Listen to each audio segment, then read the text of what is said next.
Fíjate tú lo que dicen por ahí. Recording in progress. Venga, Pedro, Nada, adelante. muchas gracias. Pues bueno, voy a proceder. Primero quería dar las gracias a José y a Enrique, que me han aportado muchos inputs y he intentado, bueno, insertar todos los que he podido, la verdad, Enrique. El tema de la iglesia se me ha quedado un poco fuera, lo siento, pero ya lo trataremos. Pero el resto está incorporado, ¿de acuerdo? Bueno, pues empezamos rápidamente. Nada, en breve historia de la igualdad van a ser cuatro pinceladas. En el libro, Piketty, para ser un poco transgresor, lo que dice es que, bueno, poco transgresor, que desde el siglo XVIII se ha notado una disminución de la desigualdad efectiva entre la mayoría de la población en la mayoría de los países.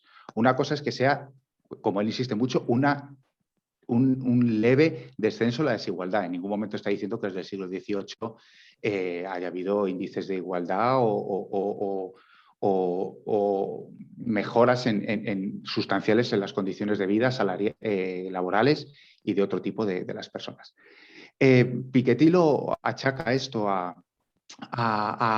dos pilares básicos, a que empezó a surgir un protoestado social y una protofiscalidad. En estos dos términos, o sea, en estos dos factores, el Estado social y la fiscalidad progresiva, es lo que Piketty basa prácticamente todo el libro de una breve historia de la igualdad. Más que nada estudia un poquito cómo han ido naciendo e implementándose bueno, en distintos países, en distintas zonas y este tipo de cosas. Él no los considera, bueno, dice, el Estado social por un lado, fiscalidad progresiva por otro, pero él nunca lo considera que son dos factores íntimamente relacionados. Es decir, que Estado social sin fiscalidad y fiscalidad sin Estado social, pues difícilmente se puede dar uno sin el otro y el otro sin el uno. Entonces, bueno, Piketty marca el siglo XVIII como el nacimiento, el alumbramiento de estos dos ítems, pero marca o sea, pone un hito diferencial en su desarrollo en el siglo XX, primer tercio del siglo XX, que es donde empieza ya realmente el Estado social y la fiscalidad a implementarse de una manera importante y que da lugar a progresos y a cierta mejora en la calidad de vida de mucha parte de la población del mundo, no de toda, por supuesto. Bueno, pues a ver, entre estas dos, no olvidando nunca la fiscalidad progresiva y el Estado social, Piketty hace una descripción histórica de que trata las sociedades esclavistas, luego el colonialismo, luego el postcolonialismo y trata de ofrecer unas ciertas directrices o un tipo de recomendaciones y luego unas directrices más estrictas o más matizadas para otro tipo para países donde realmente la fiscalidad progresiva y el Estado social, vamos a decir así, están fuertemente implantados o todo lo fuertemente implantados que pueden estar en estos tiempos. Bueno, no sé. Bueno, no, es verdad que no tenemos las diapositivas, perdonad. Bueno, pues entonces las propuestas de Piketty, que dice que del siglo XVIII al siglo XX se vio una leve mejoría y del siglo XX, del primer tercio del siglo XX hasta los 80, hasta Thatcher y Reagan y bueno, el consenso de Washington, etcétera, pues se vio un progreso considerable, pero bueno, como todo progreso, toda fuerza tiene sus inercias, pero también tiene sus fuerzas de rozamiento que la frenan. I claro, Piketty dice que aquí ha habido freno. Nicolai, no me parlis, jo no t'estic escoltant. Que aquí, No cal que parlis. Fes la feina i si me vols dir, Cierra tu micrófono, algo, por favor. me mires i m'ho dius, perquè jo estic connectat. Vale. Bueno, pues entonces el tema es que como todo progreso, como todo proceso, pues se ve sometido a fuerzas y a vectores que intentan o pararlo o sufre un desgaste y bueno, ley de vida. Él observa con preocupación, Piketty observa con preocupación este proceso y propone ciertas líneas de acción para lograr lo que él llama como objetivo o como meta un socialismo democrático, ecológico y rico en mestizaje social. Luego explicaremos qué significa más o menos cada cosa. Entonces, bueno, Piketty a nivel amplio, vamos a... Perdón.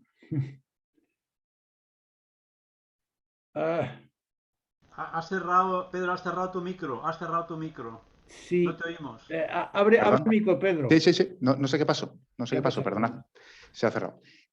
Bueno, decía que Piketty, para el socialismo democrático, ecológico y rico en mestizaje social, propone así a grandes rasgos unas cuantas recomendaciones para avanzar hacia ese socialismo democrático, ecológico y rico en mestizaje social, sin olvidar que todo ese socialismo, aparte democrático, ecológico y rico en mestizaje social, se tiene que basar, él siempre insiste hasta el aburrimiento, en Estado social y fiscalidad progresiva. Eso siempre insiste.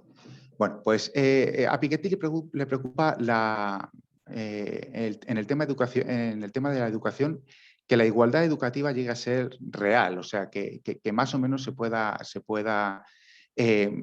decir que la gente con menos recursos recibe una igualdad que a fin de cuentas sea más o menos igual de operativa, igual de eficiente, igual de útil para la vida laboral y para la vida, bueno, para la vida en general, pero para la vida laboral también, que la gente con más recursos. No sé si tendréis el resumen abierto, el PDF, si no, no hace falta, no pasa nada. Pero bueno, Piketty en la página 9 de mi resumen tiene un gráfico de cómo de la educación en Francia, ¿no? De los percentiles, de cómo no sé si son percentiles o no sé qué tipo de gráfica es, pero bueno, muestra claramente, a ver un momentito, que la verdad el nivel educativo está casi mecánicamente marcado por el nivel de ingresos o el nivel de rentas de los progenitores, en este caso se supone, o de la persona de los padres que paga la educación a la persona.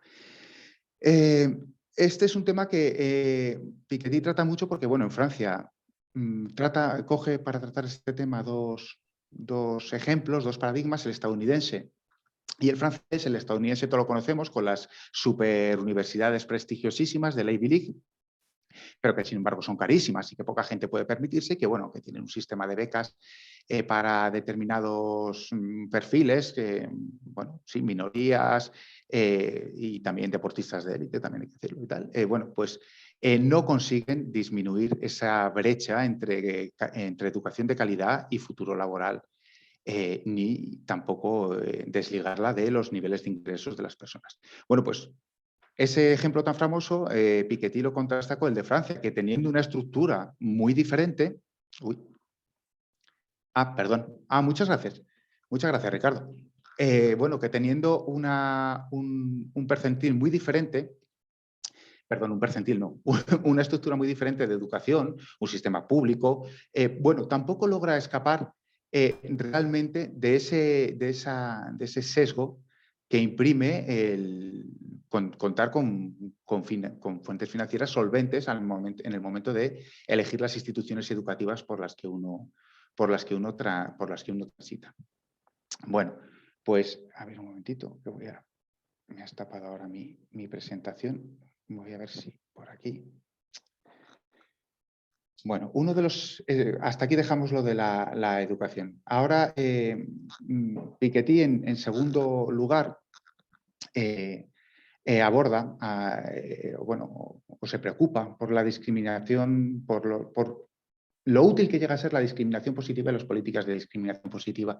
Y aquí tiene un enfoque realmente interesante, porque propone una discriminación positiva basada únicamente en criterios sociales, no étnicos, raciales ni de género, en general. O sea, Piketty siempre es muy diplomático y muy tal, pero él piensa que las políticas de discriminación positiva basadas en renta, en situación social, en ámbito territorial, es decir, muy transversales, son más operativas y crean menos reticencias políticas y en el fondo son por el conjunto de la sociedad mejor entendidas que otras basadas simplemente en vectores o en dimensiones mucho más específicas. Si queréis luego volvemos sobre eso porque la verdad es interesante, no es muy de lo que se ve ahora. Otro punto, estábamos con la igualdad, estábamos con las políticas de discriminación positiva. Otro punto es la ayuda operativa, o sea, la ayuda internacional para los países pobres o en desarrollo, pero que realmente cumpla, o sea, él aboga por un cambio total de estructura, no aboga por abandonarlas, ni muchísimo menos, sino por hacerlas realmente operativas. No especifica mucho, pero realmente, vamos a decirlo así, que pone de manifiesto iba a llamarlo greenwashing, pero no sería el greenwashing, sería el lavado de cara que recibe este tipo de ayuda humanitaria y ayuda a la cooperación sobre todo, que aunque puede ser cuantiosa vamos, a nivel monetario, puede ser mucho dinero, pone varios ejemplos de cómo los flujos entrantes de la ayuda humanitaria y de la ayuda y de la cooperación al desarrollo son extraídos después por los mismos países que inyectan esas ayudas, son extraídos multiplicados por un factor importante, o sea, más que uno. O sea, se extrae mucho más de lo que se inyecta. Pone unos cuantos ejemplos y realmente es muy interesante cómo empieza estudiando las ayudas de los países más ricos a los más pobres, pero luego va acercando posiciones y va estudiando las ayudas de los países ricos a los en desarrollo y luego de los países ricos a los un poquito menos ricos. Y pone un ejemplo muy gracioso, muy bueno de cómo las ayudas a los países del este, pero pertenecientes a la Unión Europea, no recuerdo ahora mismo cuáles son, pero entre ellos Polonia y Hungría, reciben muchas aportaciones al desarrollo, reciben aportaciones a la ayuda a la industrialización, pero bueno, como hemos visto en muchos otros casos, pone de manifiesto y explicita de una manera bastante clara cómo los retornos hacia el Fondo Común de la Unión Europea derivados de esa ayuda vuelven incrementados. Es decir, que también sale más de lo que entra. Y vamos, que la aportación al bote común es es netamente positiva por su parte. Esa ayuda no acaba de quedarse en el territorio. Y bueno, como última propuesta de Piketty, así a nivel macro, es decir, como recomendación como para todo el mundo, que es estas 4 que estoy tratando: igualdad, políticas de discriminación positiva, la ayuda para los países pobres. Él aboga por la transición recomienda las transiciones del Estado Social Nacional a un Estado Social Federal. Pone ejemplos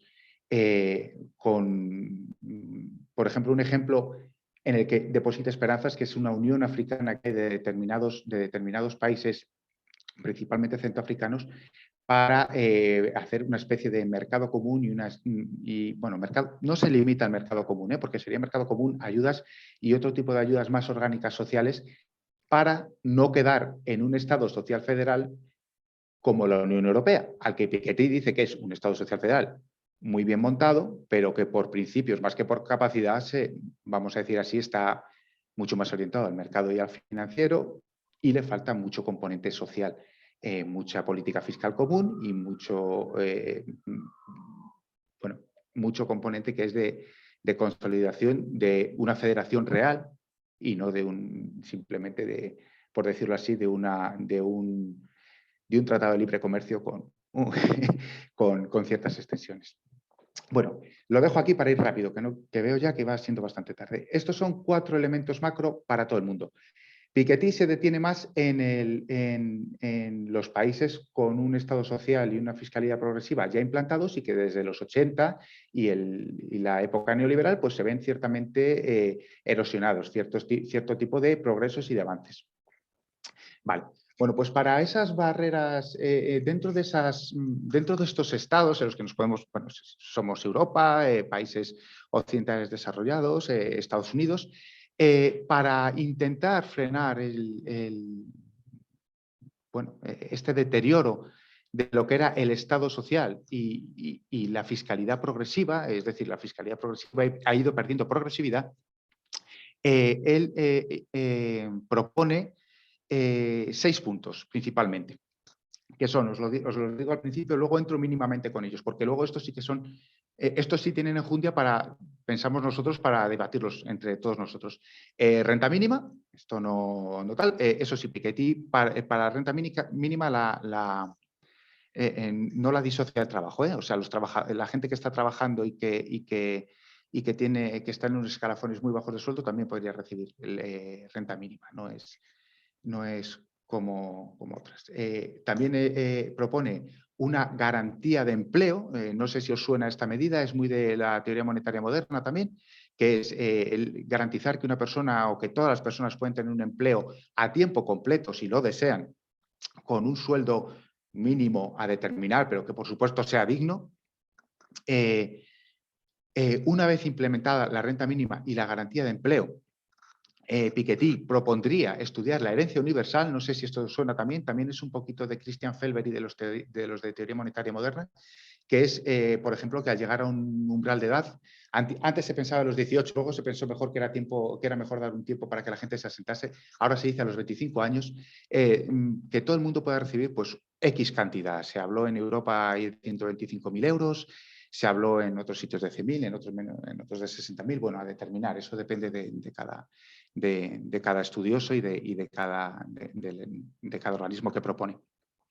Esto la verdad es que dentro del socialismo participativo y ecológico y rico en investigación social que propone es quizá una de las cosas que más sorprende. No es nuevo en el debate económico, pero bueno, que todo el mundo, todas las personas que cumplan 25 años en un momento dado puedan recibir ese capital y lo puedan invertir en lo que quieran, podrían invertirlo en comprarse una casa, podrían ahorrarlo, podrían invertirlo en hacer negocios. Pues bueno, realmente es un tema que al neófito le sorprende como poco. Y también hay que decir que también genera rechazo, pero muchísimo. Bueno, habrá que estudiar. Bueno, lo estáis viendo en la diapo que ha pasado, que ha puesto Ricardo. Bueno, y empezamos por la renta mínima, seguimos a la garantía de empleo, estuvimos tocando la herencia universal y ahora un tema también muy interesante del que se habló muchísimo en esta charla que tuvo Piketty junto con Yolanda Díaz es el tema de la participación en el capital empresarial, ¿no? Extender la democracia, eliminar el voto censitario, no solamente en la sociedad civil, como se intenta por ahora, es decir, una persona, un voto, sino pasar cierto tipo de esta democracia a lo que es el interior de las grandes empresas. Hay que fijar Piketty mete ahí una barrera que no sabe definir exactamente dónde colocarla, pero vamos, estamos hablando de grandes empresas. La participación del capital empresarial puede tomar muchas formas. En el capitalismo renano hay gran tradición de estas cosas y puede ser desde la cogestión, que es un tema muy ligado al sindicalismo, que es la presencia en el del sindicato o de los trabajadores, depende de... Bueno, pero la presencia de los trabajadores en el consejo de administración de la empresa con voz y voto, o sea, sin ningún tipo de discriminación en ese sentido con respecto a otros participantes como propietarios o gerentes. Eso sí, la cantidad de participación que tiene, los votos que tiene, eso se determina, o sea, es distinto en cada sitio. Luego también está de la economía del RIN lo que es la participación del Estado o de las autonomías o distintas administraciones públicas en empresas, pueden ser críticas estratégicas o empresas normales. En España tenemos la SEPI, en Alemania es muy conocido que tanto Bayer como Volkswagen, como Siemens, todos tienen una participación muy grande del Landa en el que están asentados. Y claro, es una participación con todas las de la ley, tanto económica como en el Consejo de Administración, como en la mesa de accionistas, en este tipo de cosas. Yolanda Díez en este tema fue muy bueno, entró mucho y habló de Roccaglioni y de Maynard, que son dos sindicalistas que en su tiempo llevaron este tipo de cosas, uno en Suecia y otro en los países más mediterráneos. Muy interesante este punto. Bueno, y luego aquí podéis ver la financiación igualitaria de las campañas políticas, que sería otro punto. En este sentido, él quiere acabar totalmente con el voto censitario, es decir, que el voto de ciertas personas o de ciertos intereses puedan valer más tácita o implícitamente que el de otros, y a esto le da una importancia bastante grande Piketty, sobre todo en el tema de los think tanks, de ciertos medios de comunicación, de la aglomeración de medios de comunicación y en la financiación pura y dura de las campañas políticas, es decir, las donaciones que se pueden hacer a determinados partidos, a distintas campañas por parte de la gente, o sea, que estén limitadas o que no se puedan deducir o que sean totalmente transparentes y tengan un control, se lleguen hasta ciertos topes. Ofrece unas cuantas soluciones, no llega a profundizar en el tema, pero bueno, ofrece casos prácticos. Y luego, en un último apartado, habla sobre las políticas monetarias y los bancos centrales, que bueno, aquí no vamos a hablar más, pues bancos centrales en el caso nuestro europeo con más de un mandato, es decir, no solamente atentos a la inflación, sino quizás inspirados más en la Reserva Federal, que busca interés, o sea, tasas de interés, inflación, por supuesto, pero también pleno empleo, o también otros ámbitos más sociales y más bueno, más políticos que se podrían, otras funciones que podrían atesorar tanto el Banco Central Europeo como otros bancos centrales. Y bueno, con respecto a esto, si me haces el favor, Ricardo, de pasar a la que viene, exactamente. Muchas gracias. Y ya vamos acabando y hablamos. Bueno, pues Piketty en una de las primeras, cuando hace su primera introducción sobre la disminución de la desigualdad a lo largo de estos 2 últimos siglos, bueno, pone los 2 pilares, fiscalidad progresiva y Estado social, como ámbitos imprescindibles, pero no se olvida de que no se olvida de señalar ciertos aspectos antropológicos, ¿no?, de la desigualdad y se esfuerza en decir que la desigualdad no es un mandato divino, no es un hecho biológicamente y físicamente determinado, es decir, desigualdades hay muchas de distintos tipos y se pueden combatir, es decir, no tenemos por qué combatir, no tenemos por qué darla por hecho, ¿no? La desigualdad va a existir y va a ser siempre grande y no hay tutía por hacer algo, en absoluto. Piketty se muestra totalmente en contra de esa visión. Y precisamente como está en contra de esa visión, Piketty da mucho valor también a los movimientos, a las revoluciones sí, a las revoluciones también, y a cierto tipo de conflictos sociales que se han dado a lo largo de toda la historia para conseguir muchos de los progresos en pos de una mayor igualdad entre todos. Bueno, una vez dicho esto, una vez dicho el valor que da Piketty a los conflictos, a las revoluciones, a las movilizaciones y a la lucha social, Piketty se plantea que dice, bueno, y ahora mismo, ¿qué dos ejes o qué 2 vectores podrían aglutinar esas luchas, esas movilizaciones? Bueno, pues Piketty, por ejemplo, se centra en 2. Da 2 principalmente, porque luego da muchos ejemplos, pero muy atomizados y sin entrar en ello, que es, por supuesto, crisis climática. Crisis climática, crisis ecológica y no... no, por favor, Ricardo, la anterior, gracias. La crisis climática y cuidado al planeta, no solo crisis climática, también el tema de materiales, economía circular, biodiversidad, etcétera. Y opina que este es un vector que, por supuesto, conllevará luchas, movilizaciones y conflictos. Y dice que dentro de esas luchas, movilizaciones y conflictos en pos de combatir esta crisis climática, no deberían olvidarse los vectores también de igualdad. La crisis climática se puede combatir de igual manera sin tener cuidado de mantener la igualdad o de aumentar la igualdad entre todo, y se puede combatir también, como se combaten muchas cosas, sin tener ningún cuidado, sin atender a esa dimensión e ir hacia desigualdades todavía mucho mayores.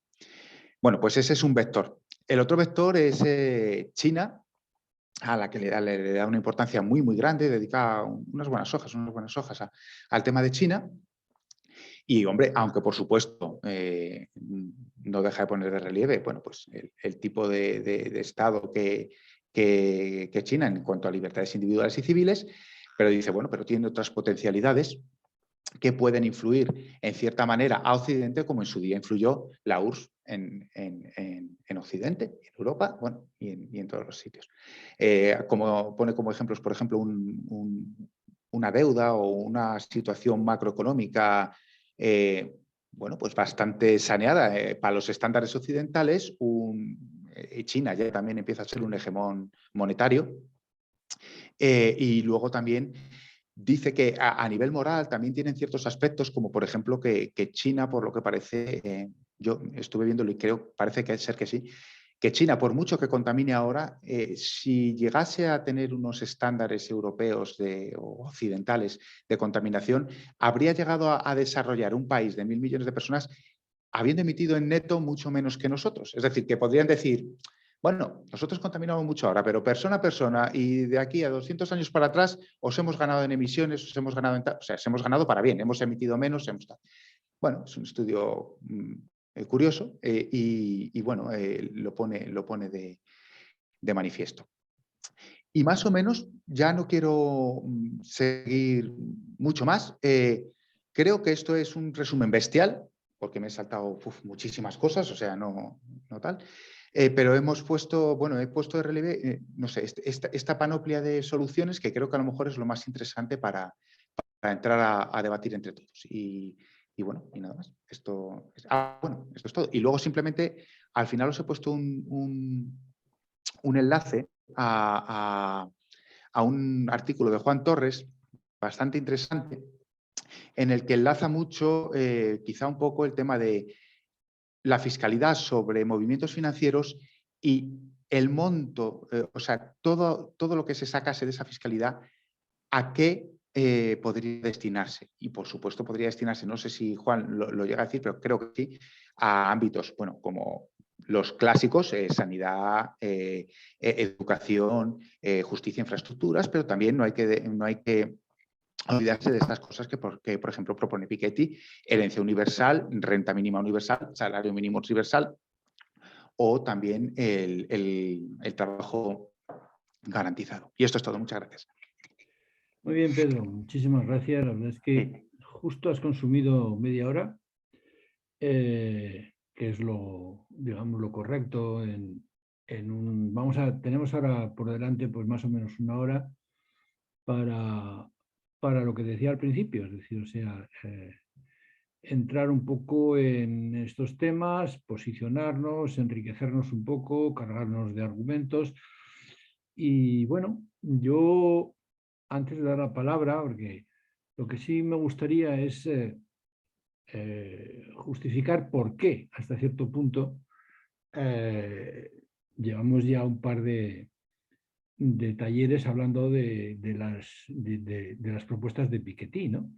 Porque en el fondo no deja de ser un economista, bueno, pues que sí, evidentemente movió mucho hace unos años el tablero, sobre todo la ortodoxia económica, cuando con muchos datos enfocó justamente los temas de insostenibilidad económica en base a la desigualdad.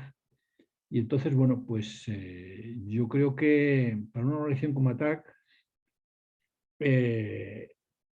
debe tener realmente un discurso que desarrolle un poco la lucha contra la desigualdad, pero no porque, digamos, por un reflejo más o menos asistencialista. Es que hay veces que la izquierda tiene ese prejuicio de que efectivamente hay que ir al corazón del sistema y hay que tumbarlo y hay que sustituirlo, hay que ir hacia el poscapitalismo. Pero efectivamente hay una serie de circunstancias que el poscapitalismo, y esto ya es una opinión mía personal, se desarrollará sobre las bases de lo que quede, ¿no? Y entonces, como decía al principio, la potencialidad que tiene el centrar el foco y llevar el debate llevar la desigualdad al debate público, tanto de la sociedad española como la europea y la mundial, tiene mucha más importancia que enfocar, como muchas veces se ha hecho por parte de organizaciones preocupadas por el sufrimiento en el mundo, centrarlo en la pobreza, ¿no?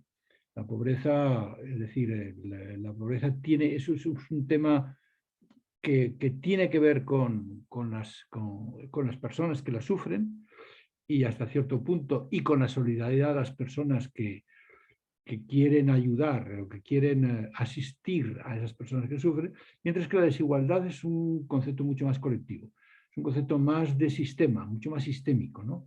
Porque está probado que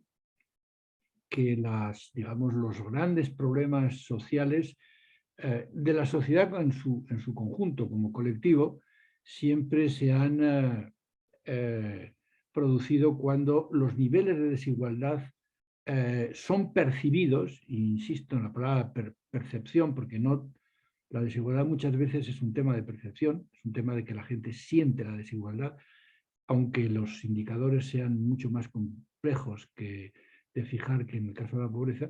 Cuando hay esta percepción de desigualdad, es cuando se producen realmente situaciones en las cuales el sistema puede hundirse, lo cual no quiere decir que eso implique que vaya mejor.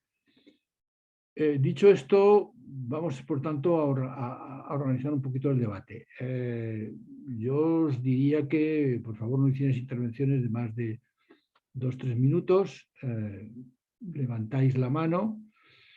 Yo trataría de encuadrarlo un poco en esos 6 puntos que Pedro nos ha expuesto, que son un poco las propuestas de Piketty, que yo he puesto en un momento la diapositiva ahí con renta básica, etcétera, para ver un poquito cómo, hasta cierto punto, cómo encajan un poco con el discurso y con la movilización y la lucha de ATAC, ¿no? Sin olvidar que los 2 elementos claves, que también ha insistido mucho en ello Pedro, sobre lo que se basa todas estas propuestas, son por una parte el Estado social y la progresividad fiscal. Estos 2 conceptos que hasta cierto punto están en la base de todas sus propuestas. Bueno, ya veo una mano levantada de Robert. Por favor, ir levantando la mano, yo las iré bajando conforme os las voy dando y os animo un poco justamente a no pasaros mucho del tiempo que tenemos, porque somos muchos. Robert, cuando quieras. Ya he conectado el audio. Bueno, buenas tardes a todos. Lo primero, pues agradecer a Pedro el resumen que ha enviado y la presentación, por supuesto. Y bueno, también felicitar al Observatorio de Justicia Fiscal Global, que en diciembre fijó la fecha de este taller, yo creo. Y bueno, pues oye, hemos provocado el que Piketty venga a España a presentar el libro, se entreviste con Yolanda Díez, haga entrevistas por todas partes. Entonces, claro, yo creo que realmente si no llegamos a tomar esa decisión en diciembre, lo mismo nos habíamos perdido toda esta semana que llevamos de hablar de la igualdad y del libro de Piketty, ¿no? Entonces, bueno, por más aparte, yo no he leído el libro, pero bueno, me he leído el resumen cuando Pedro, ayer lo volví a escuchar además, lo volví a leer y toda la documentación que me estaba mandando, y bueno, pues la verdad es que tenía ganas de conocer un poquito de dónde iba la fama de este economista, que como dice Ricardo, la verdad es que, bueno, pues que sí, me parece que nos viene a una organización como ATAC, pues nos viene al pelo, ¿no? Porque habla nuestro idioma y de hecho pues hay que ver cómo lo ha cogido y cómo, vamos, a Yolanda Díaz solamente le faltó ponerle el carnet de ironía, ¿no? Podemos en la boca, ¿no? Pero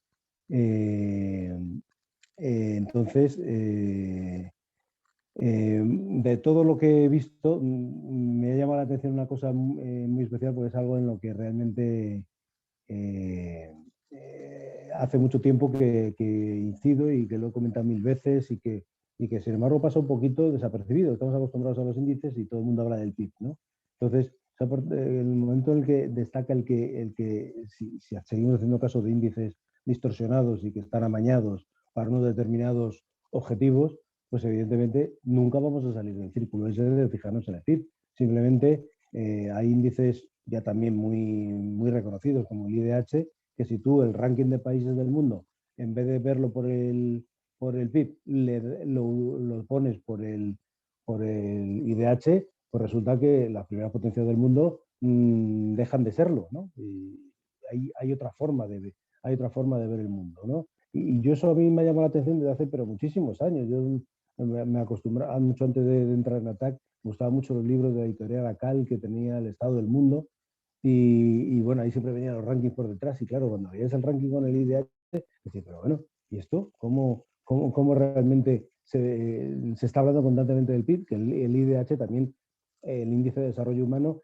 también tiene muy en cuenta el PIB, pero bueno, por lo menos mete otros factores como la educación, la mortalidad infantil, o sea, una serie de factores que realmente te hablan un poquito de cómo es la calidad de vida de la gente en esos países, ¿no? Y al fin y al cabo todo de eso va un poquito todo el tema de la igualdad, ¿no? De que aparte de la igualdad económica, que no se trata de que todos tengamos el mismo sueldo y la misma riqueza, porque eso es imposible, lo importante es meter en el debate político algo tan sencillo como decir, bueno, ¿cuántas veces tiene que ganar una persona más que otra? ¿O cuántas veces tiene que tener alguien más que otro? Porque bueno, puedes tener una profesión muy útil y muy de moda y ganar un pastón, dices, pero bueno, ¿hasta qué punto ¿de cuánto estamos hablando? ¿10 veces? ¿50? ¿3.000? O sea, simplemente con que eso esté encima de la mesa, con que simplemente con que haya ese debate y se hable de eso, eso ya modifica la realidad. Entonces, es importante que, aparte de que la realidad es muy compleja y que los cambios son muy difíciles y que, evidentemente, coincido con Ricardo de que acabar con el capitalismo está muy bien, pero es que es lo que tenemos y parece encima, además, que luego las elecciones son tozudas, ¿no? Que realmente parece que es que no, electoralmente no parece que le moleste tanto a la gente. En el supuesto ese de que avancemos no con una revolución, a lo mejor una evolución hacia otro tipo de capitalismo, como una democracia social, tal como dice Piketty, ¿no? Una democracia participativa, o no sé lo que dice, socialismo participativo. Todo eso se construirá sobre las cenizas o con el material de derribo de lo que hay ahora, ¿no? Entonces, una buena forma es empezar a mirar lo que tenemos ahora de otra forma, porque hay índices, hay otras formas de medir lo que está ocurriendo, ¿no? Entonces, vemos el informe de Intermodal que nos está acostumbrando periódicamente a ver esa otra realidad que nunca sale, ¿no? Decir, no, ¿cómo que crisis? Crisis, porque ha habido para los de siempre, pero hay algunos que han multiplicado su riqueza por 10, ¿no? Por 2 o por 3. Entonces, sin duda las cifras son importantes y, bueno, pues que haga esa...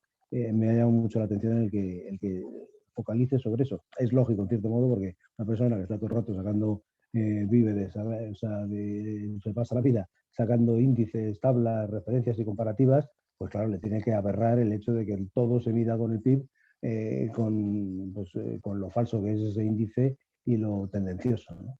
Y acabo. Muy bien, gracias, Robert. Perfectamente. Un poquito, te has pasado un poquitín de tiempo. Quiero decir que vamos a intentar ser un poquito más sintéticos, si es posible. A ver, hay una mano levantada de FAVB que sé que ahora mismo que le doy la cara. Soy yo, que soy Albert Recio. Ya. Es que pasa que como esto se lo utilizo por la Federación de Asociaciones de Vecinos, el Zoom ya me coge como FAB. Bueno, para los que no conozcáis, Albert Recio es un integrante del Consejo Científico de ATAC España y especialista en muchas cosas. Adelante. Pues nada. Sí, no, yo no me he leído el libro este último, pero me he leído los anteriores de Piketty y no hay nada nuevo bajo el sol. O sea que lo que tú has contado, que ha estado muy bien contado, es lo que cuenta ya en Capital, el anterior, el tocho, ¿no? A mí Piketty me parece que toca cosas que están bien, pero me parece que se deja muchas en el tintero. Como voy a intentar ser breve, claro, cuando hablamos de igualdad, que estoy de acuerdo con Ricardo, con el problema primero hay un problema de escala, ¿no? Es igualdad en un solo país y yo creo que cuando pasas a escala internacional, que es donde están las desigualdades más graves, las recetas de Piketty es socialdemocracia de toda la vida para un solo país. No es una solución. Por ejemplo, Europa tiene un nivel si cuando coges Europa en conjunto, a mí esa desigualdad de renta a nivel de Europa, que esto lo hace Milanovic, tiene una desigualdad parecida a la de Estados Unidos, porque el sistema fiscal, y yo creo que pasar de un sistema fiscal de 20 a un sistema fiscal europeo es complicadísimo, ¿no? Y por tanto el papel lo aguanta todo. La cuestión que a mí me parece más discutible de las dos de Piketty es, por una parte, ignora otros aspectos del desarrollo del capitalismo que para mí han sido cruciales para explicar el éxito del neoliberalismo, ¿no? No es un problema solo de educación, es un problema de organización empresarial y de construcción de una ideología cultural donde la gente normal ha sido sistemáticamente despreciada. Y esto yo creo que se puede ver muy claro como a principios de los años 60 hay un trabajo intelectual de think tanks muy fuerte para convertir la clase obrera, que era la estrella de la película en mi juventud, en un basurero de gente descualificada, de gente incompetente. El tema de la educación es un tema muy cabrón. Y yo creo que no es un problema de igualar, porque al final, si tú piensas modelos donde hay una enorme jerarquización social entre los mejores y los peores, vas a generar desigualdades seguro, ¿no? Y la otra cuestión que me parece más inadecuada es el tratamiento de la crisis ecológica. O sea, la crisis ecológica, yo estoy convencido de dos cosas, ¿no? Una, para resolver bien la crisis ecológica hace falta igualitarismo, pero igualitarismo diferente del tradicional, ¿no? Pero la crisis ecológica que va a estallar y que ya está estallando tiene enormes potencialidades para el desarrollo de igualdad y también tiene enormes posibilidades para el desarrollo de nuevos mecanismos de desigualdad social brutal, ¿no? Al final la crisis ecológica es que se ha acabado el pastel de la energía barata y cuando hay escasez volvemos a sociedades precapitalistas con variantes, ¿no? Entonces yo creo que a mí me parece que la introducción de lo ecológico, que yo creo que es un tema central en estos momentos, en este tipo de tratamientos es muy superficial, porque al final tampoco lo saben tratar, o sea, todos hacemos, y las medidas que propone, a mí, por ejemplo, en el libro anterior me pareció increíble el desprecio que hace al tema cooperativista cuando, en cambio, hay experiencias de cooperativismo que es relativamente más igualitario, y después hay para mí uno de los mejores libros de propuesta alternativa, que es el de Schweikart, que parte de un modelo social con capital público y cooperativas que alquilan el capital público al gobierno, ¿no? No sé si conocéis el libro de Schweikart. Y él lo desplaza, porque es una... O sea, da la impresión de que sabe algunas cosas y las sabe muy bien. Y después la propuesta de darle dinero a la gente... Mira, hay una experiencia histórica muy cercana, que fue darle acciones a los rusos cuando privatizaron en algunos países soviéticos. Cuando privatizaron le daban acciones y ¿qué pasó? Que en poco tiempo las acciones acabaron en pocas manos, ¿no? En cambio, en la reforma agraria de los países del este asiático que querían evitar el comunismo, impedían el mercado de la tierra. O sea, tú no te podías vender la tierra porque cuando hay mercado y le das dinero a la gente, acabas concentrando la riqueza. Entonces, a mí me parece que, por esto que me parece que hay alguna idea buena en Piketty, alguna es menos novedosa, o sea, descubrió el Mediterráneo, pero yo creo que las propuestas que haces son muy pobres para el problema, el tipo de la desigualdad está muy legitimada por procesos sociales muy complejos. Y hasta que no los entendamos y actuemos, es difícil luchar contra la precariedad. Bueno, me he extendido mucho porque es... No. Muy bien, muy bien. Albert, muchas gracias. A ver, de momento no hay más manos, pero yo animo a José Bernaola, a Enrique Seijas, que hasta cierto punto también habían participado y habían incorporado cosas al trabajo de Pedro a que nos expongan un poco lo que piensan. José. Ricardo, yo no puedo levantar la mano, no sé por qué. Vale, pues venga, Enrique. Pero bueno. Si quieres hablar, ¿no?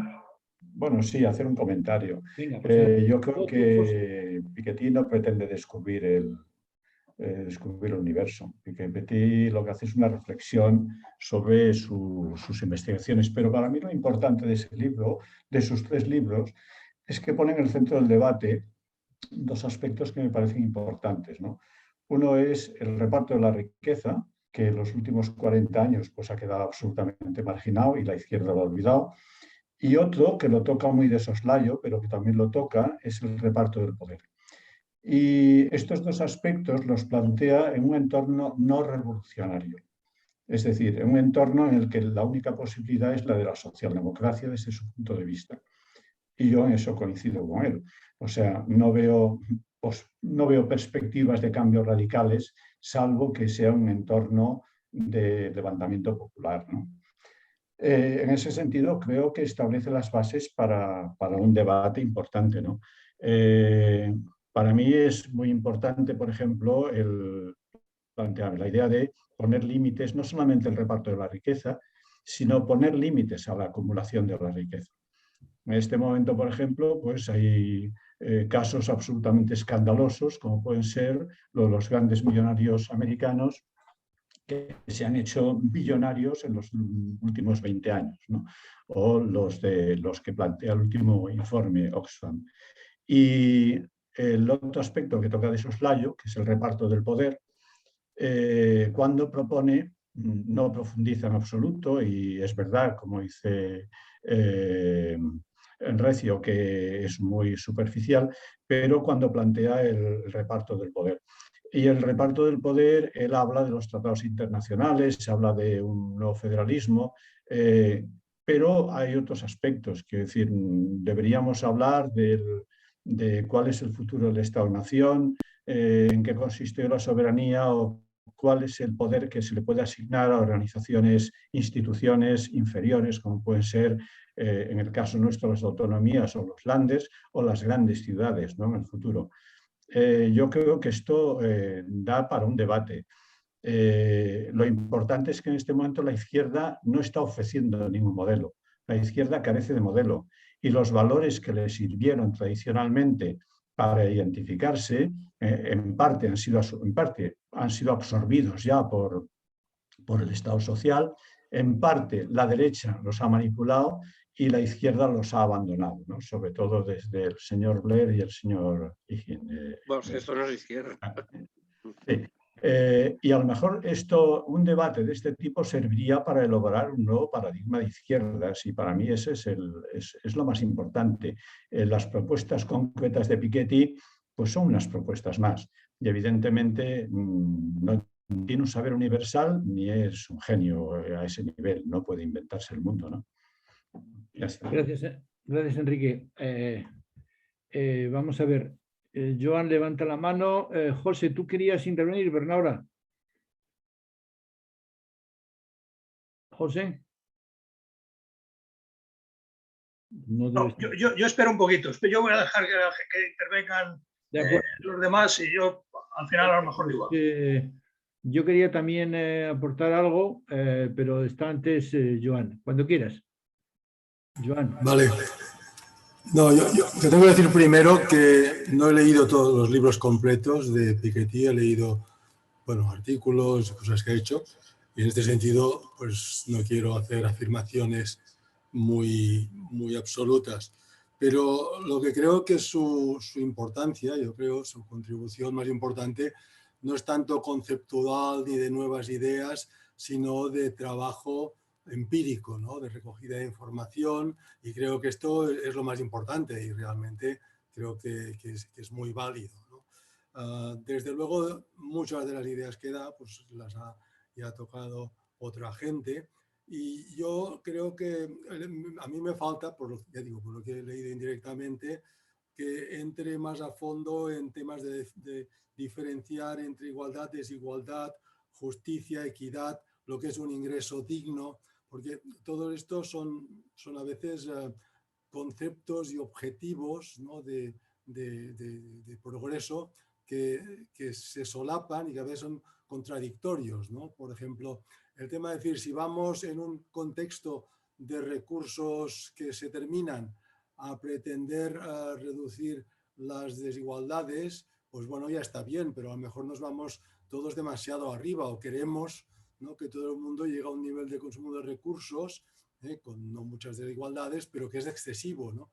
Quizás si nos fijásemos más en definir y concretar qué es lo que consideramos como organización o como país o como gobierno por unos ingresos mínimos, este sería el punto de partida para entonces decir, bueno, y damos un margen de desigualdades porque no es viable pretender reducirlas más o porque le quitarías quizá incentivos a algunos sectores de la industria o de las personas.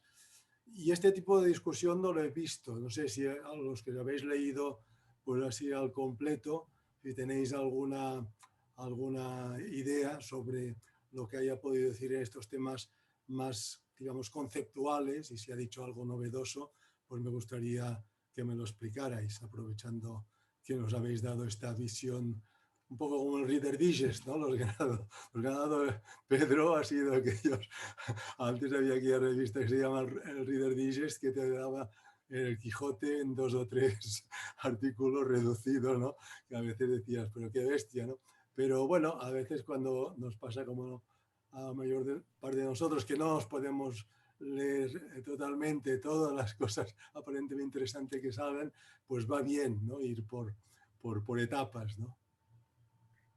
Pues, gracias, Joan. Pedro, tú querías levantar sí, la no, mano. Venga. simplemente, sí, bueno, tengo algún Reader Digest por aquí, sí, de mi padre y mi tal todavía, o sea que sí. En el tema solamente como sugerencia, porque lo que tiene Piketty también es que es una persona, no sé, al menos cómo escribe, y luego también, por lo que pude ver el otro día en lo de Yolanda y tal, que tuve la suerte de asistir, también es muy diplomático. Este hombre no levanta la voz ni hace nada. Pero mira, un tema muy interesante que él dice sobre el tema de la desigualdad, el tema de los máximos de igualdad, el tema de los máximos de ingresos, los mínimos, tiene un poco que ver con, en la fiscalidad progresiva, él pone mucho hincapié en lo que es la predistribución que ejerce la fiscalidad progresiva sin llegar a ejercerse. Es decir, sin llegar a imponer o tasar una masa monetaria y cobrarla, el Estado, a través de la imposición de una estructura de impuestos, puede hacer que la sociedad se autodiscipline previamente. Es decir, oiga, hemos puesto estos impuestos con estos, pues yo qué sé, por poner uno que se ha puesto a la renta de sueldos altos. Oiga, pues a partir de tal sueldo X. Bueno, pues cuando se ven impuestos o fiscalidad casi confiscatoria, como se hizo en los 30 gloriosos y todo esto, la propia sociedad, el propio sistema dice, bueno, pues vamos a corregir y quizás estos sueldos sean un poco ridículos y ni siquiera los planteemos. Ya ni siquiera es que los pongamos y entonces las personas se vean sometidas al impuesto, tengan que someterse a él y luego pagarlo. No. Es que simplemente no se hace. Y pasa algo parecido también ya pasando las rentas al tema de sociedades. Las empresas empiezan a distribuir ciertos pluses, ciertos pagos en beneficios y de otra manera. Vamos a decirlo así, que se cortan un poco. Ahí se inspira mucho en el Maynard que es un economista sueco, que hizo cosas parecidas y entonces tiene un estudio de cómo un poquito la sociedad pues le entraba un poquito de vergüenza, simplemente, por decir, es una metáfora, de establecer ciertas retribuciones totalmente ridículas cuando los impuestos que se les van a ejercer son ridículos en cuanto a lo confiscatorio. Y eso es interesante. Él habla, bueno, un poquito, hablará 3 hojas o 4 de este tema. No habla mucho porque en este libro la verdad es que tampoco habla mucho de nada. En este libro es como el Reader Digest. O sea, en este libro el Piketty coge de todo y lo mete y lo bate y lo deja así. Tampoco es que profundice muchísimo como en Capital del siglo XXI o Capital Ideología, ni muchísimo menos. Y nada, me parece muy interesante lo que has dicho, nada más. Bien, voy a hacer una pequeña intervención. Os digo que de todas maneras, los que queréis intervenir, esto es el momento, queda media hora, no vamos a pasarnos más allá de las 9:15. Por tanto, si queréis intervenir, ir preparando y levantando la mano. Vamos a ver, respecto a lo que se dice, evidentemente, lo que tenemos que situarnos aquí es que no estamos hablando, no estamos enjuiciando a Piketty. Estamos en ATTAC, una organización que en un momento determinado surge y elabora un discurso muy potente para poner el foco en los mercados financieros y cómo eso produce una, digamos, una deriva del sistema hacia lo que se ha llamado la financiarización, y ese discurso realmente cala en la sociedad y hace que, bueno, que en estos momentos, digamos, lo que ahora nosotros decimos respecto de eso no es novedoso, porque lo dice mucha gente. Entonces, con esta perspectiva es en la que a mí me gustaría enfocar un poco las propuestas de Piketty, más que lo que Piketty supone o si él tiene unas características determinadas en cuanto a su ideología, ¿no? Y a su posicionamiento. Entonces, en ese sentido, yo sí me gustaría coincidir un poquito con Enrique, ¿no? O sea que saber dónde estamos. Estamos ahora mismo sin un proyecto. O sea, no tenemos un proyecto de sociedad, un proyecto de cambio estructural, sobre todo tampoco tenemos un agente.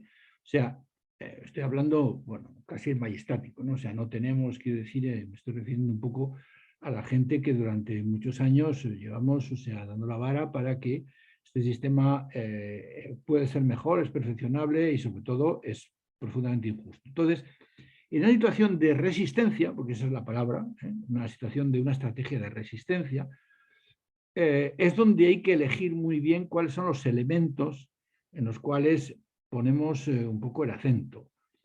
Desde hace mucho tiempo, por ejemplo, ATTAC ha puesto el acento en la renta básica, porque de alguna forma, siendo un elemento que no tumba el sistema, es decir, o sea, si es verdad que le pone unas premisas y unos condicionantes que si realmente esta idea acaba plasmándose, desarrollando, pues lógicamente el sistema es de una determinada manera mucho más, y esta es un poco la idea fuerza que quiero transmitir, y ya lo he dicho un poco antes, mucho más, digamos, permisiva o posibilista para lo que pueda venir construido sobre cuando efectivamente haya un proyecto, que yo creo que no habrá. O sea, históricamente siempre hay proyectos en la historia en los cuales digamos, los agentes de cambio tienen un proyecto de cambio y otras en los que no, porque también hay que considerar la relación de fuerzas. Entonces, en ese sentido, es donde a mí me gustaría aportar un poquito de lo que ha dicho Pedro, algunos de los elementos, ¿no? O sea, como por ejemplo, el insistir un poco, aunque sea efectivamente sin poner demasiado el acento en la escala mundial, en la escala global, que es donde hay que ponerlo. Pero claro, Piketty, los trabajos que hace y las estadísticas que siempre se tienen de los países ricos. Entonces, desde esa perspectiva sí es verdad que hay algunos elementos que son importantes. Entonces, los dos elementos en los que él trata de basar sus propuestas, que son la fiscalidad progresiva y el Estado social, creo que son elementos por los que merece la pena que en ATTAC elaboremos un discurso potente para avanzar. Avanzar en la línea, es verdad que, bueno, que eso pueden ser parches, ¿no? Pero el desarrollar un poco estos dos temas, ¿no? O sea, que en el fondo es luchar contra la desigualdad, claro, porque avanzar en el Estado social no es más que efectivamente hacer, digamos, pasar de unas sociedades, o sea, como eran en el siglo XVIII, a unas sociedades como son en el siglo XXI, pero que efectivamente tienen mucho campo, mucho recorrido, ¿no? Entonces, ahí es donde a mí me gustaría centrar un poco la contribución de la gente que estamos en ATTAC. más intervenciones. A ver, ¿alguien que se anima? Si quieres, digo algo yo, sí. Venga, adelante, José. Vale. Bueno, vamos a ver. A mí yo me he leído los 3 libros de Piketty, cosa que no puede decir mucha gente, y muchos economistas, que yo pienso que dicen que le descalifican de partida porque no se los han leído. Porque Piketty es bastante más radical de lo que piensan algunos que le acusan de tibio. Y prueba de ello, yo siempre digo lo mismo, es que ninguno de los partidos actuales del mundo mundial, considerados como socialdemócratas, se ha atrevido a llevar sus propuestas al programa de gobierno. Él dice que, con un poco de sorna, dice que sus libros tienen más ventas que lectores. Bueno, es un poco ladrillo, es verdad, pero quiero decir, en eso la culpa no la tiene él, sino la culpa la tiene un poco cierta cortedad de miras, pues de la ciudadanía en general. Yo diría que hasta de algunos economistas en particular. Entonces, bueno, yo estoy de acuerdo en 2 cosas. Primero, que el primer libro suyo, el Capital en el siglo XXI, para mí fue el mejor. Fue el mejor, entre otras cosas, porque fue el más impactante. Era la foto fija de la desigualdad actual y además progresiva, que se veía que iba en aumento, porque como tiene unas series temporales que él ha sacado de su investigación, pues le permitía ver la evolución en el tiempo. Entonces eso era una cuestión preocupante que, bueno, sacudió un poco los cimientos de los conocimientos económicos en boga. Entonces, yo pienso que es el mejor de los 3. Este último era necesario porque el segundo yo creo que son 1400 páginas y era un poco farragoso, se extendía en detalles y tal. Pero el primero decía una cosa, uno de los corolarios que sacaba era muy importante. Decía que si los rendimientos del capital R son mayores que el crecimiento económico G, poblacional y económico, la suma de los 2 G, la desigualdad iría aumentando. Y eso es muy fácil de demostrar, es decir, porque si es mayor, si es mayor, R es mayor que G, pues habrá una serie de rendimientos al final de la historia, R menos G, que el capital los puede dedicar a algo. Si los capitalistas se dedican a disfrutar de la vida y lo gastan por ahí en jolgorios o en viajes, pues mejor para ellos. Pero las otras 2 opciones que tienen, que son o el ahorro o la inversión, lógicamente aumenta el acervo de capital. Y por lo tanto, respecto a la renta del trabajo, y por lo tanto aumenta el patrimonio del capital respecto al patrimonio de los trabajadores. Incluso esa inversión se puede hacer de 2 formas, que puede ser una inversión industrial, o sea, productiva, o una inversión financiera, que en realidad es un juego de suma cero, donde lo que gana uno lo pierde otro de los que apuesta. Entonces, eso es una cosa que, vamos, que se cae un poco por su producto, se entiende sola, no hace falta ningún algoritmo.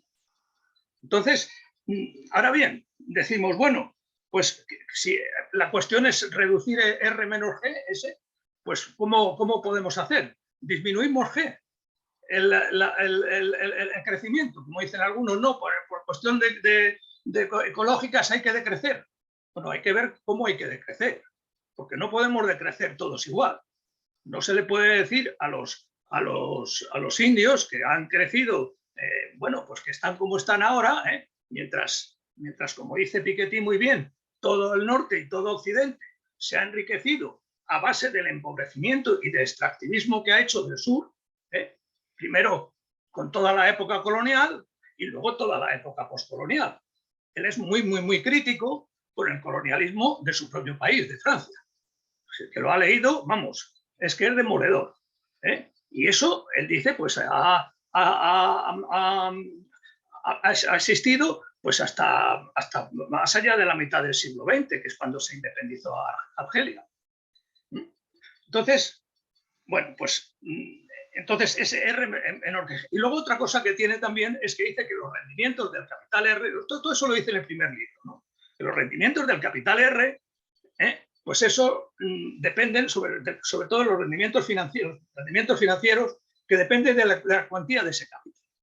Dice, si tú tienes unos pequeños ahorros, o sea, si tú tienes unos pequeños ahorros, pues puedes ir a que te aconseje el asesor que te asigna el banco, que te va a decir que lo metas en un fondo de inversión, que lógicamente no va a ser el más rentable de los que maneja el banco.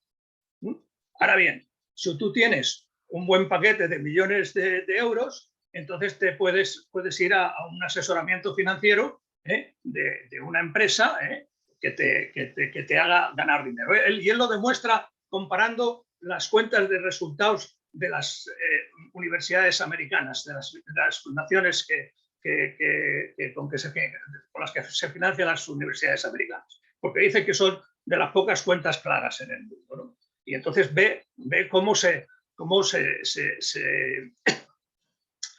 digamos, las universidades como Harvard, las grandes universidades que disponen de un capital muy grande, pues sacan rendimientos mucho mayores que las que tienen universidades, que las que sacan universidades más pequeñas. Entonces, yo efectivamente creo que uno de los libros que merece la pena ser repasado es el primero. Sí estoy de acuerdo en una cosa, lo que decía, me parece que era, no sé si era Alberto, ¿no? Me parece que decía que digamos, no, cuando da soluciones, no, las soluciones que da para los países del sur o del tercer mundo realmente son muy superficiales, ¿no? Son muy superficiales, porque no tiene soluciones, porque realmente eso sería un segundo paso. O sea, se pueden imponer soluciones en los países ricos, donde puedes poner unos impuestos realmente progresivos. Y hay que, cuando la gente cuando dice impuestos progresivos, pues dice, no, el impuesto de la renta ahora mismo en España es progresivo. Bueno, depende de lo que usted entienda por progresivo. Por ejemplo, Piketty habla de impuestos, como ha mencionado Pedro, prácticamente confiscatorios, del 80 o el 90%. Pero claro, eso no son para todos, pero son para los supermillonarios. Yo tengo ahí hay un cuadro, que si queréis lo podemos ver, por si en este momento no dará tiempo, ¿no? Pero donde él plantea una escala de tributación, digamos, que dice que no es posible imponerla de la noche a la mañana, pero que por algo se empieza. Y por algo se empieza, por lo menos, por identificar o por dónde están los grandes capitales, que la gente ni se los imagina, porque normalmente esos capitales no están en bienes raíces, en bienes reales, en inmobiliarios, yates, que están en el mercado financiero, que eso la gente ni lo conoce. José, ¿vas terminando? Ah, no, bueno, no, yo acabo ya ahora mismo. No, pero entonces él habla de dos cosas también, o sea, de otras cosas. Habla de los paraísos. Volviendo, perdón, que ya me has interrumpido y ya me había perdido. Cuando habla de los países pobres, realmente se limita a decir que, claro, que les han perjudicado por varias cosas, ¿no? Primero porque les han extraído el capital natural, que él llama. Cuando tú explotas un yacimiento minero o un yacimiento petrolífero, no estás teniendo en cuenta ahí lo que supone digamos, la devaluación del capital, que es la disminución de las reservas. Y luego dice que otra cuestión pues son cómo salen perjudicados por los paraísos fiscales. Él habla, por ejemplo, al hablar de paraísos fiscales, habla de un registro de los activos financieros. Es lo mismo que hay un registro de la propiedad, tenía que haber un registro de los paraísos financieros. Para eso hay que acabar con el secreto bancario. Y bueno, no sé, podría seguir, pero quiero decir que bueno, dice que, claro, de esa manera,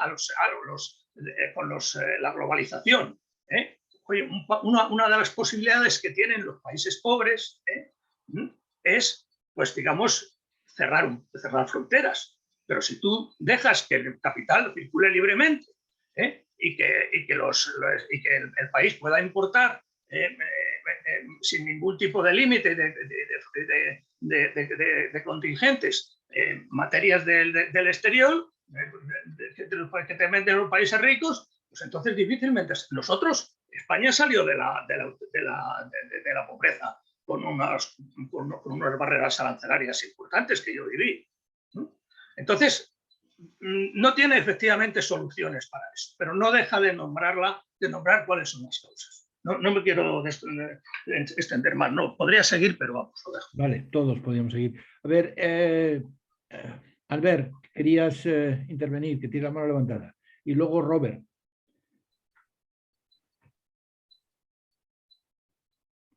Albert, eso, quita el... Eso estaba, ya está. Ya está, vale. No, yo coincido con lo que habéis dicho de que al final con la realidad hay que negociar y que la situación ahora no es para hacer grandes revoluciones, ¿no? Pero yo creo que el tema central es que todo el desarrollo hasta ahora se ha basado en un crecimiento económico basado en energía fósil muy potente, muy barata, en una acción sobre recursos naturales brutal. Y hoy hay bastante gente, curiosamente más no del campo de la economía, sino de ciencias naturales, que apunta que eso se está acabando.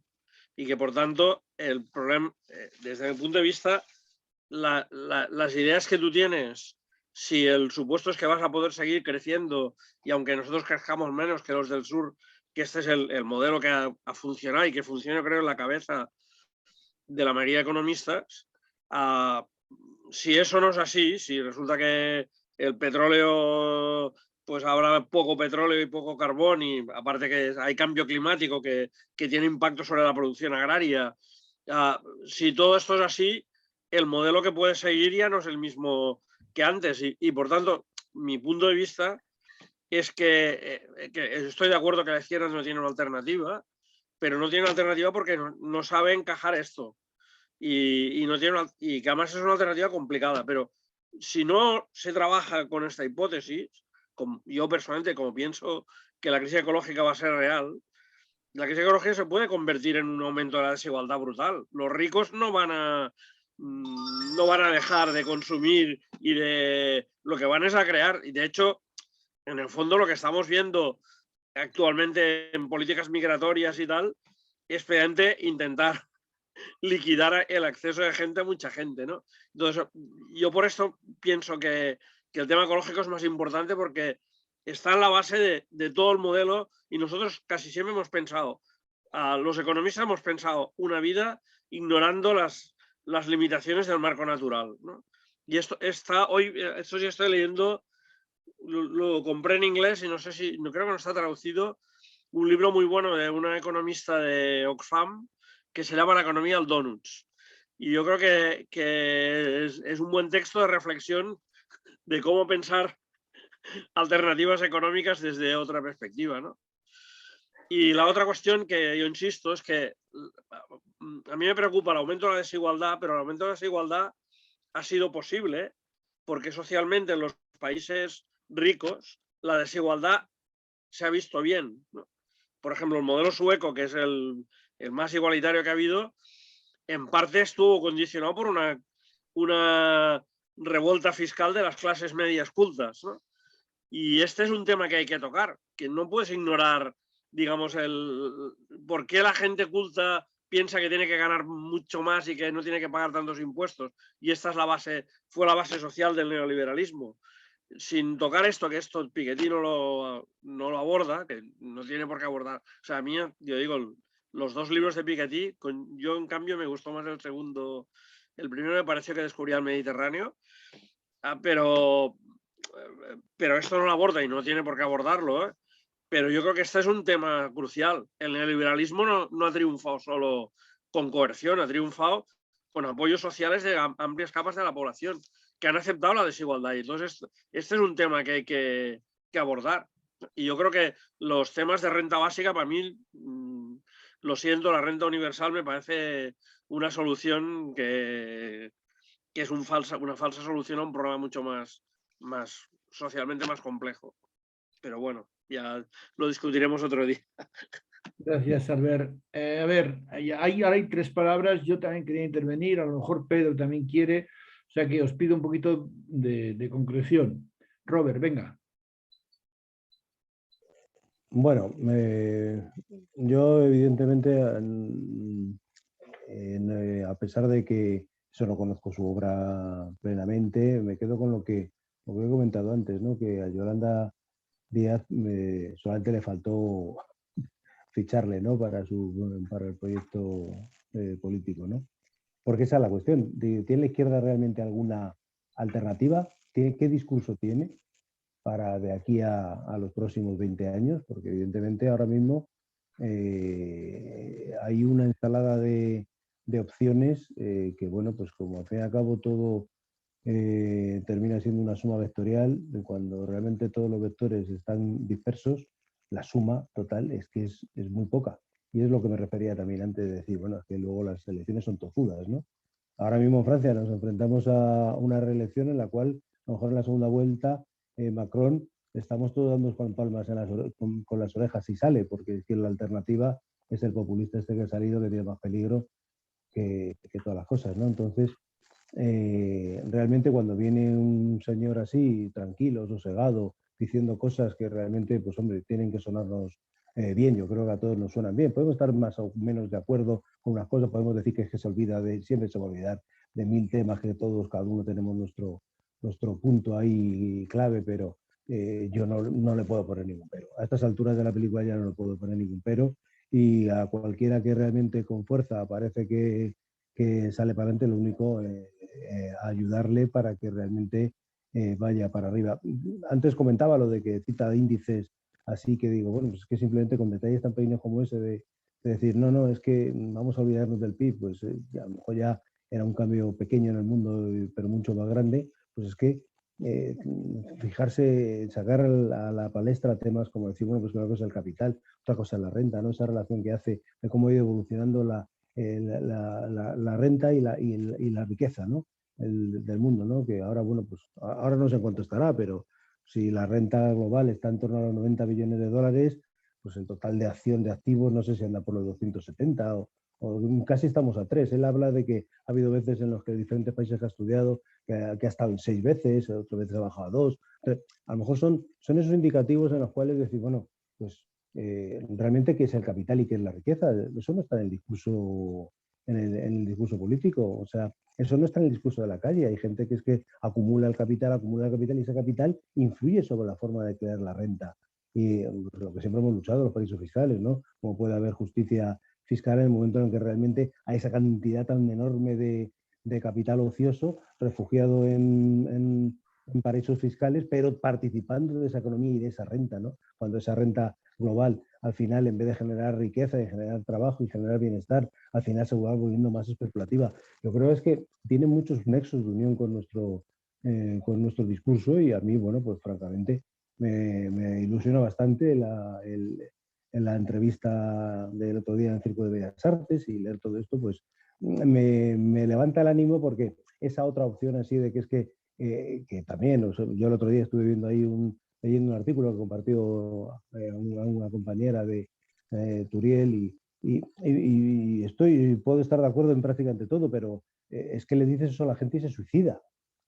O sea, es que también hay que tener en cuenta que realmente, si quieres tener un discurso que vaya a tener algún tipo de éxito, independientemente de que aceptemos es que hay algunas cosas que no pueden seguir siendo como han sido hasta ahora, la gente es que tiene que seguir viviendo, y no le puedes decir que es que olvídate que en 2025 esto va a ser ya tan horrible, que es que ni vas a poder ir al metro ni nada, y olvídate, ni proyecto vital, y no sé, mis hijos tienen 19 y 22 años, no les puedo decir eso, que Sí se lo puedo decir y se lo digo demasiadas veces, pero claro, yo entiendo que es que hay que dar esperanza. Sin esperanza es que no hay nada. Y que se acabe la esperanza del mundo es a lo mejor peor que se acabe el petróleo. Nada más. Muy bien, gracias. A ver, Joan. Sí, yo un tema que he hecho en falta en general en las políticas de la supuesta izquierda en general y parte de la derecha, y no sé si Piketty lo toca, yo por lo que sé no, es el tema de la lucha antimonopolio, el intentar no solo que las personas pues no acumulen unas cantidades brutales de dinero, sino que tampoco lo hagan las empresas y acaben pues siendo, pues teniendo el monopolio del mundo mundial, ¿no? Entonces, este no sé si es un tema, yo creo que se tendría de retomar por parte de ATAC, por ejemplo, quizá tendría de convertirse en uno de los puntos también clave. Y no sé, aprovecho para preguntar que, ya que estamos hablando de esto, si Piketty tiene alguna postura. Porque, bueno, hay otra gente, por ejemplo, el Felber, que sí que él plantea una economía como un modelo pensando en empresas de un tamaño más razonable y bueno, es otra visión, ¿no? Pero Piketty, no sé, en este tema si plantea una alternativa a que se vayan concentrando las TIC y las petroleras y las farmacéuticas de forma creciente. De acuerdo. José, ¿tú querías volver a intervenir? Bernaola. Espera, que quite esto. Sí, puedo hablar, se me oye, ¿no? Sí, muy breve. Sí, quería un poco hablar. Y otra cosa con la que no estoy de acuerdo es contra esas teorías del pico del petróleo y el pico de la energía. Hombre, indudablemente, a medida que vamos agotando las reservas, la extracción de todos estos productos energéticos pues irá siendo más cara. Pero hay una frase que yo siempre la menciono, y es que la edad de piedra no finalizó porque se acabase la piedra, sino porque la piedra fue sustituida por otros materiales que la reemplazaban con ventaja, una serie de ventajas. Y eso mismo le va a pasar, no le va a pasar, le está pasando ya al petróleo y a las combustibles fósiles.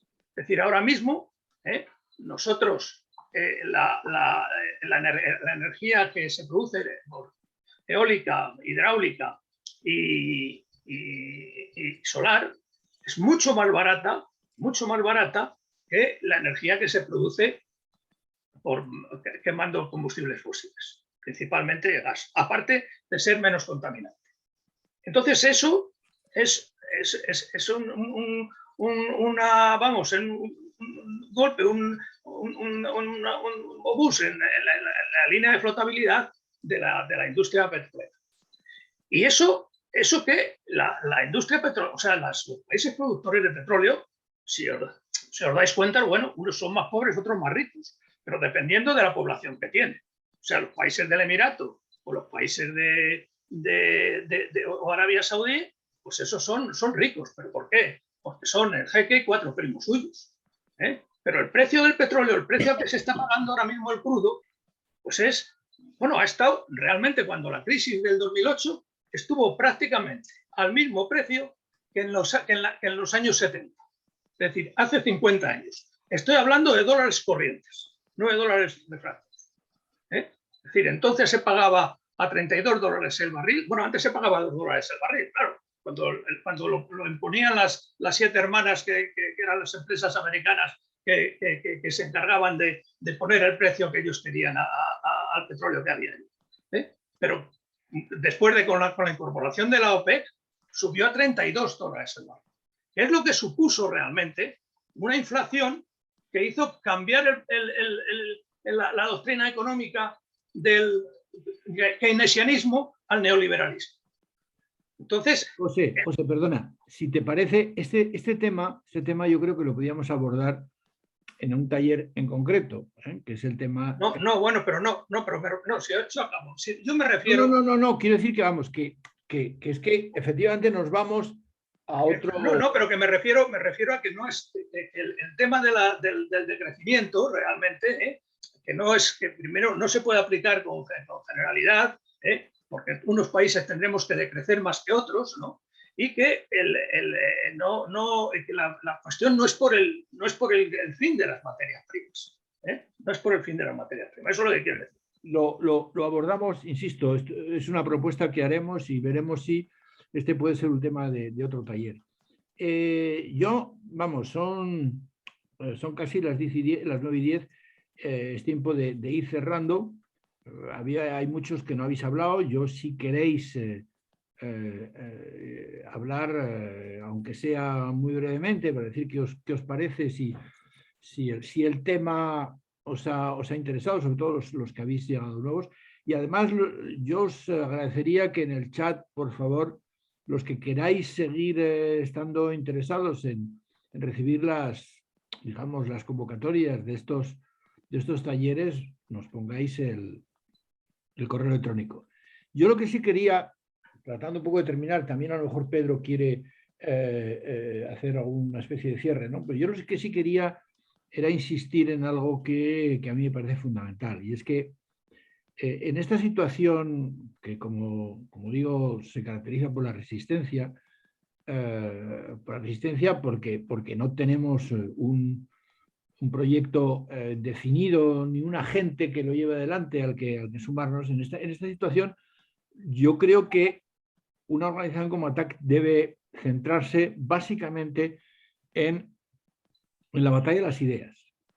Y la batalla de las ideas implica que tú coges algunos temas y a la gran, digamos, o sea, a la ciudadanía en general, que es a la que nos dirigimos siempre, tratemos de convencerla, tratemos de que por lo menos sea un poco, tenga en cuenta estas ideas, ¿no? Entonces, en el tema que ahora estamos hablando, que es el tema de la desigualdad y el tema de las propuestas de Piketty, yo querría volver un poco a insistir en que es importantísimo que ATAC salga, desarrollando por lo menos dos ideas básicas, ¿no? O sea, una es el hecho de que hay que desmontar el mito del crecimiento.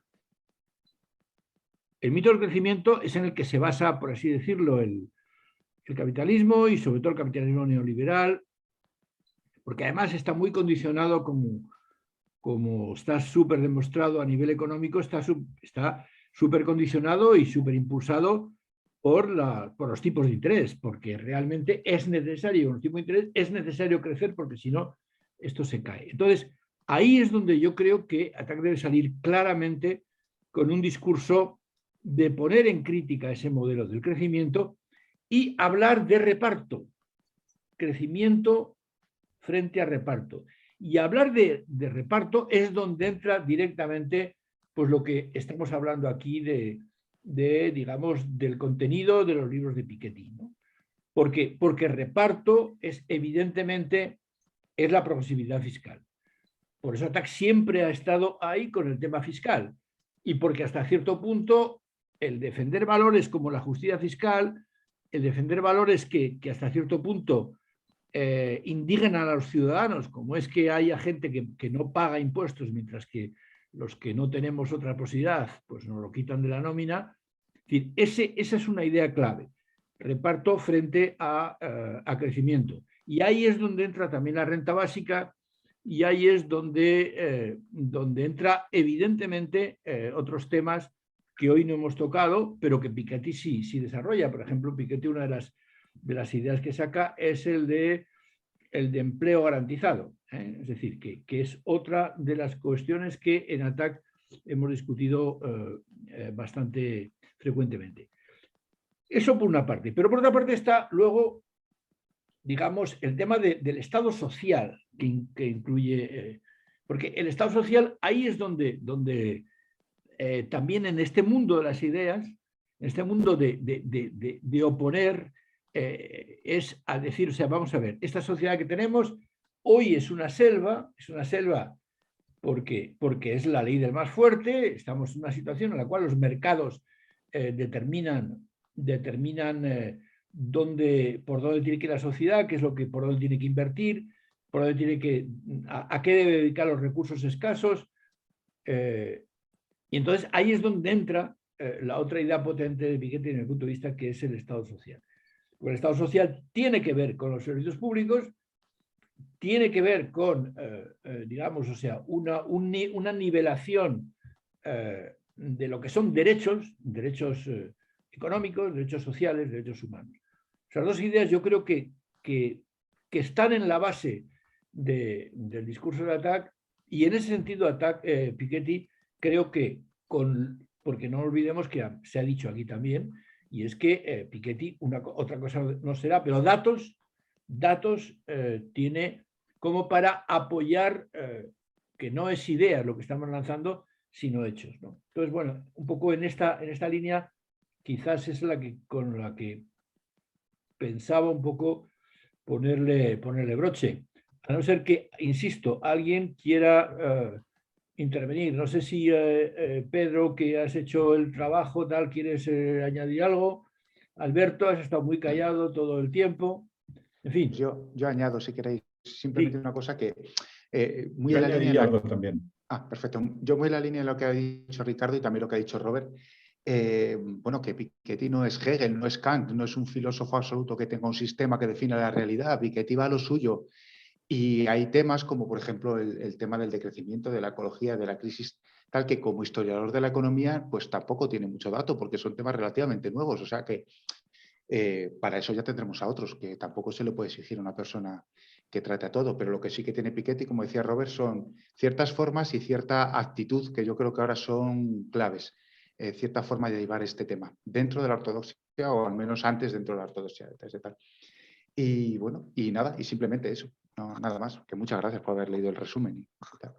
De acuerdo. ¿Alguna intervención más? Bueno, a ver, Alberto, te has estado calladito. Muy brevemente, no, es que yo simplemente apuntar que para mí realmente lo que tú acabas de decir es lo que yo estaba pensando decir en mi intervención, y es que el quid de la cuestión está, por un lado, efectivamente, en los impuestos para que el Estado pueda recaudar, y por otro lado, el Estado social, es decir, si el Estado, la provisión de necesidades básicas de la población por parte del Estado es algo que ya de entrada contribuye a disminuir y en todo caso a evitar esa desigualdad que hoy en día existe en la sociedad actual, ¿no? Si recordáis un poco la situación de los países, de la economía europea hace tan solo 20 o 30 años, la economía pública, el sector público de la economía representaba, no sé si el 55% o el 60% de la economía. Eso ha caído de una forma brutal, ¿no? Hoy en día no sé cuánto estará, pero será alrededor del 20% como mucho. Entonces, y yéndonos un poco más atrás, con todos los defectos que tenía la economía planificada en los países del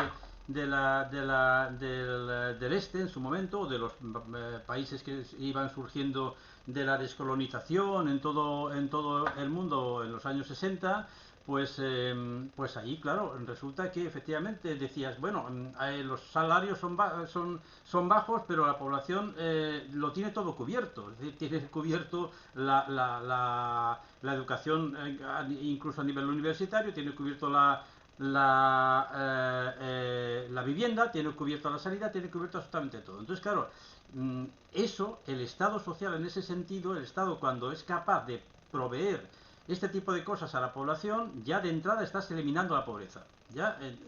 Es decir, la renta básica, porque claro, actualmente todo se basa en la disponibilidad de dinero para poder comprar cosas en el mercado. Si tú reduces la necesidad de acudir al mercado para comprar cosas con el dinero que tienes tú, con los ingresos que tienes, porque ya te lo está proveyendo el Estado, automáticamente ya estás hablando de una sociedad mucho más igualitaria, ¿no? Entonces, bueno, simplemente eso para insistir en que yo creo que Attah nos deberíamos realmente centrar en esas dos patas, aparte de otras patas que tenemos también, pero el aspecto de los ingresos, es decir, del aspecto de la contribución de los ricos a las necesidades de ingreso del Estado, y por otro lado que el Estado sea capaz de proveer ese tipo de cosas para que no haya pues este problema que tenemos ahora. Bueno, pues... Creo que Enrique quería decir algo, Enrique, creo. No sé si ya no. No sé, no. Que es que este hombre no puede levantar la mano. Enrique, adelante si quieres. Levantar la mano, sí. Vale. Muy corto, no, con respecto a la radicalidad, lo que decía José hace un rato de las propuestas de Piketty. La realidad es que la socialdemocracia ha sido incapaz y sigue siendo incapaz de asumir estas propuestas en este momento. Y Piketty además hace especial hincapié en la necesidad o en la importancia que tiene la revuelta en la calle. Es decir, hace especial hincapié en la distribución del poder. Creo que estos son temas que nosotros deberíamos seguir tratando. Y por último, poner de relieve que el segundo tomo de Capital e Ideología evidentemente es distinto, pero tiene importancia porque de alguna forma habla de los procesos de legitimación de la propiedad y de la herencia. Y creo que precisamente la propiedad y la herencia son conceptos contra los que deberíamos luchar en este momento, ¿no? Debería ser parte de la bandera que levantáramos desde aquí. Ya está, esto es todo. Muchas gracias. A propósito de lo que dices, y ya con esto,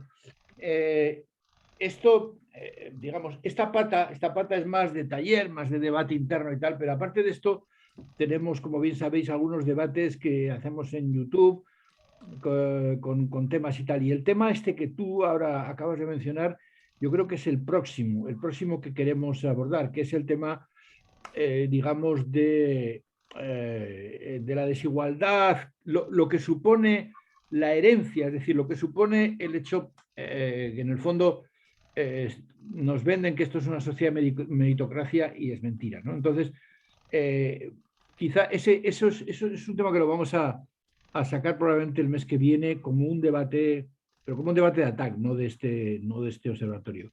Vamos a ver si cerramos un poquito el tema de Piketty. Yo en cualquier caso